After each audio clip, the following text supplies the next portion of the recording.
Hoy voy a hablar de las plantas tropicales a puertas de ya el invierno. ¿Dónde? Aquí en la zona de Chile Central. Así que si tú vives en la zona de Chile Central o también en alguna parte de nuestro territorio o en Europa o en algún lugar donde el clima se parezca al nuestro, quédate a ver el video porque vamos a comparar muchas plantas. Monstera deliciosa, Monstera danzoni, Ficus lyrata, Pothos, Scindapsus, Frangipani. Esas son las que recuerdo por ahora, pero hay varias. Resolveremos preguntas como: las hojas están amarillas, ¿es normal? ¿Mi planta se está enfermando? ¿Se está muriendo? ¿Frecuencia de riego? ¿Qué hago si mis plantas están afuera? ¿Debería haberlas ya entrado? ¿Qué pasa con la luz? ¿Es bueno hacer algún trasplante? Todo eso y más. Así que comencemos. Voy a partir con una de las reinas, que es la Monstera deliciosa. Pero antes, primero quiero aclarar un concepto. Nosotros en Chile o en los climas que son más fríos, les decimos plantas de interior. Pero las plantas de interior realmente no existen. Estas son plantas que están acostumbradas a estar afuera, al igual que muchísimas o todas las plantas. Lo que pasa es que nosotros le llamamos plantas de interior porque, dadas las condiciones de este clima, son plantas que por lo general no soportan las bajas temperaturas y es por eso que nosotros las clasificamos en el género plantas de interior. Pero si estuviéramos en países más tropicales, no sería necesario que vivieran adentro. Entonces, yo te comento esto porque es muy importante tenerlo en claro. Lo que nosotros necesitamos hacer al interior de nuestras casas es tratar de simular las condiciones en las cuales las plantas se pueden desarrollar y crecer mejor. Analicemos entonces las Monstera deliciosa. Es normal que a tu planta en esta época del año, estamos hablando de la Monstera, le salgan hojas amarillas.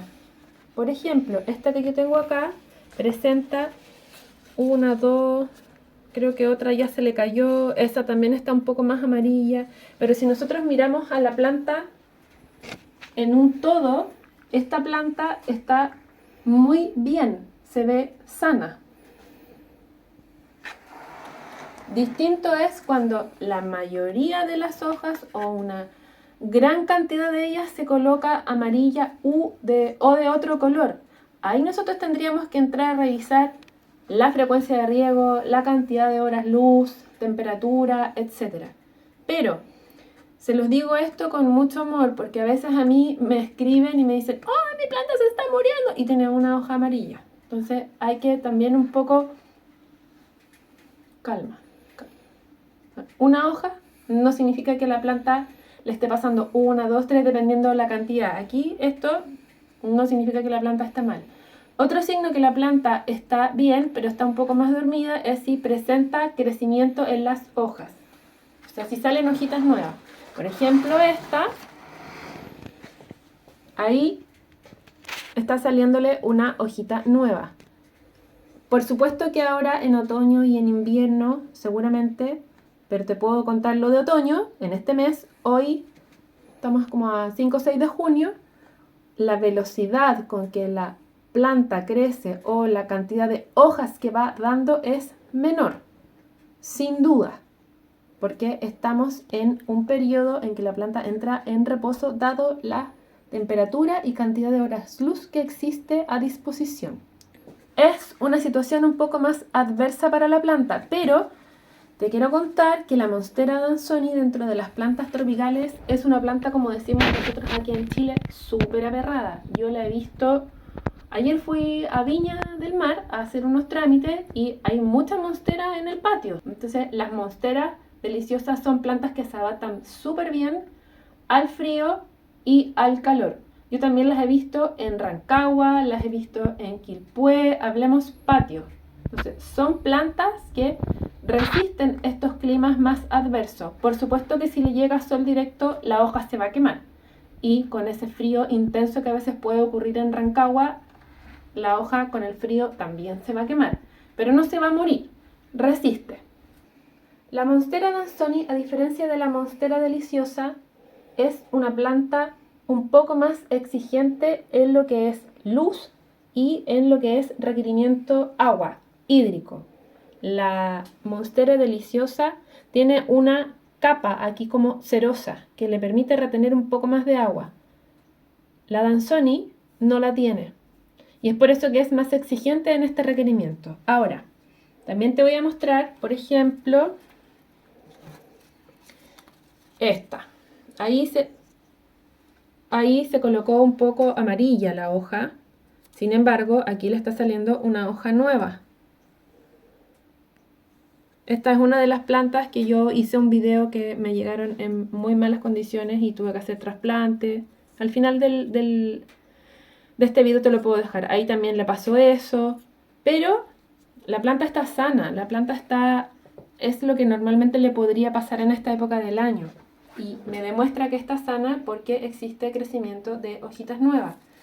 Hay que tener mucho cuidado con los bordes, a veces se enredan entre ellas mismas donde yo las tengo junto, entonces esto tiende a romperse. Es muy, muy, muy delicado, pero no es que se rompan solos. A mí se me rompió sin querer. Aquí, por ejemplo, está esta con el tutor. También se ve súper bien, muy bien, y ahí también le sale una hojita, se le puso una hojita amarilla, pero no significa que la planta esté mal. Si miramos con más atención, podemos darnos cuenta que aquí también viene saliendo una hoja nueva. Entonces, esos son buenos indicios, son buenas señales de que nuestra planta está bien. ¿Qué es lo que debiéramos hacer con las monsteras Adansoni? Al igual que con la monstera deliciosa y al igual que para todas las plantas tropicales, lo primero y lo más importante es que tú disminuyas la frecuencia de riego. La planta no necesita tanta agua como en los meses de más calor. Y la monstera Adansoni, como tiene las raíces aéreas, más expuestas, digamos, que la deliciosa, lo que yo sí hago es que también bajo la frecuencia del atomizador, pero sí me preocupo de, en el verano yo mojo todo, hago a todos lados. Pero ahora en el invierno lo que yo hago es, con más cuidado, por ejemplo, solo trato de atomizar esta parte, donde van las raíces. No atomizo toda la planta, para que pueda absorber más humedad. Igual que, a ver, una que se le note más evidente, esta. Ahí, también yo atomizo solo aquí. Ahí, no lo hago en toda la planta. Y la doy vuelta, y donde están las otras raíces, lo hago ahí. Solo ahí.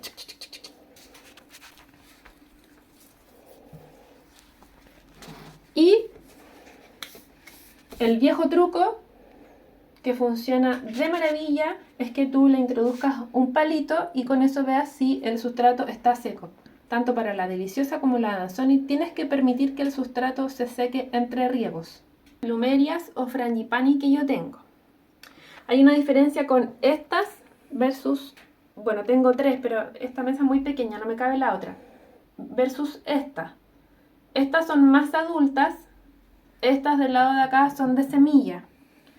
Mientras la planta es más pequeña hay que tener algunos resguardos porque es más sensible. Por ejemplo, esta, que pareciera ser que está muerta, ¿ya? No lo está, solo que al ser más pequeña tiene menos cantidad de hoja y prácticamente las pierde todas o las va a perder todas. Después le sigue este tamaño, las hojas también están ya más amarillas y también las va a perder. En cuanto a estas otras, ya ha perdido varias. Y si vemos la coloración de algunas de ellas, nos podemos dar cuenta que está próxima a perder varias hojas más. Se nota ahí, se nota aquí, se nota aquí. Ahí hay otra. No las pierden todas de manera simultánea. Pero estas que yo tenía, las de este lado que son más antiguas, pierden todas las hojas. Y es muy probable que esta, si es que no las pierde todas, pierda la gran mayoría. Porque la plumeria o frangipani es una planta de pleno sol. O sea, a esta galla le gusta estar afuera, que le llegue todo el sol. A diferencia de la deliciosa y de la Adansoni.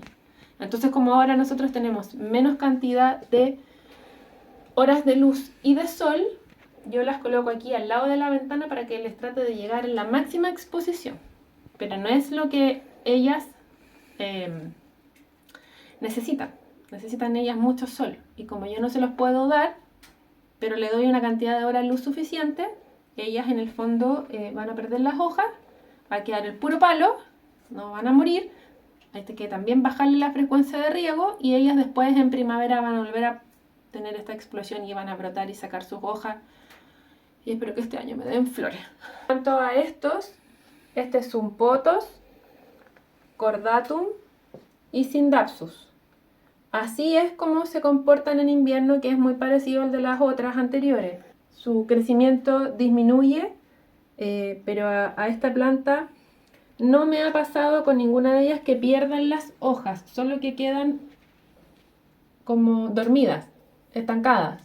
A estas plantas les salen hojitas nuevas, pero también muy lentamente. Es importante a estas plantas, si ahora te llega menos luz, al igual que las anteriores, ojalá dejarlas en un lugar para que reciban mucha luz brillante o sol de mañana. El sustrato en el que están estas plantas no es bueno, es bien malo y yo no lo he cambiado. La mejor época para hacer el trasplante de estas plantas es en primavera. Puedes hacerlo igual ahora, pero tienes que tomar algunas precauciones para que la planta no se estrese. Ojo, que yo en mi casa le doy a las plantas ciertas condiciones que no sabemos si van a ser igual a las tuyas, y es por eso que yo voy a realizar el trasplante. Aquí por lo general yo tengo a una temperatura mayor que la de afuera. Las plantas, de hecho, a medida que hemos ido mirando, te has podido dar cuenta que muchas de ellas tienen hojitas nuevas, por lo tanto su crecimiento continúa, pero a una velocidad más lenta. Y me preocupo muchísimo de la parte del riego, de no sobrepasarme con el riego. De hecho, creo que el mayor consejo que podría dar, y anótalo, ojalá, porque esto para mí ha cambiado mucho a una planta, es que es mucho mejor que a una planta le falte agua, pero no que le sobre. Que le sobre es lo peor. Es mucho más complejo sacar ese exceso cuando las temperaturas no nos acompañan, cuando el sustrato a veces no es el mejor, que le falte agua. Voy a hacer el trasplante ahora y así vamos a aprovechar de ver cómo está el estado de las raíces de este ficus. Lo más importante es que no lo hayas regado en un buen rato para que el sustrato te salga así como un pan. Completo. Se ve buen estado de las raíces. Entonces lo vamos a cambiar a la otra maceta. Yo con cuidado voy a sacar solo un poco porque no quiero romper mucha raíz.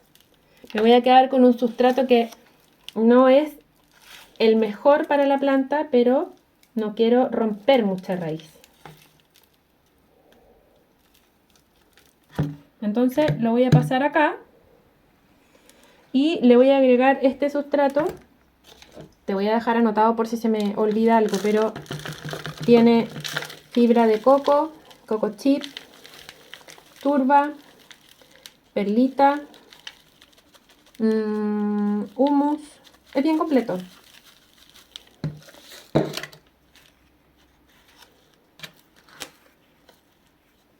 Así quedó el ficus, mucho mejor. Lo que voy a hacer ahora es regarlo, y este es un sustrato especial para este tipo de planta, ya que la perlita le permite airear al sustrato, la fibra le aporta nutrientes, la fibra le ayuda a retener agua, la turba le aporta nutrientes, por ejemplo, entre otras cosas. Resumen. Es normal entonces que a tu planta se le coloquen algunas hojas amarillas. Lo importante es que le bajes considerablemente la frecuencia de riego. Si es necesario trasladarlo a un lugar más iluminado, no trasplantar si es que no es necesario. Y no te preocupes si a cualquiera de las plantas que yo te mostré se le cae un par de hojitas o alguna de ellas se coloca amarilla, excepto el frangipani. Disfruta tus plantas. Vive el proceso también, recuerda que las plantas son seres vivos y que también presentan sus imperfecciones, no hay planta perfecta, a mi juicio. También coméntame cómo te va a ti con tus plantas, si tienes algún otro tip, si haces alguna cosa distinta a la que yo hago. Lo importante es siempre poder ayudarnos y hacer comunidad. No te olvides de seguirme, de suscribirte a mi canal y la vida siempre es más linda con flores y con todas estas plantas tropicales.